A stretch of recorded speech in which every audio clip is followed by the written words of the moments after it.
আজি আমি ওলাইছোঁ মলাই ফৰেষ্টলৈ। বহুদিন সেউজীয়াখিনি আৰু হৰিণাখিনি দেখা হোৱা নাই, সেয়ে ভাবিলোঁ আজি এপাক মাৰি আহোঁ। কায়াকখন নিব লাগিব, এইখন মই চলাম আৰু এখন চেণ্টোচাৰো পৰাকে চলাব।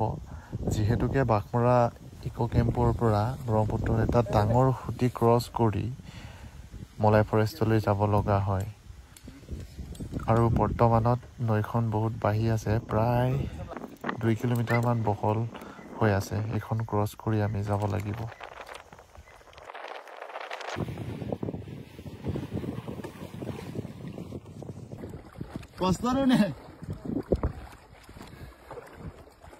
পৰাগ আৰু সন্তোষ ইহঁত দুটা আমাৰ বাঘমৰাৰ নিউ কামাৰ এডভেঞ্চাৰাৰ। পাই গৈছোঁ। ইয়াত বহুত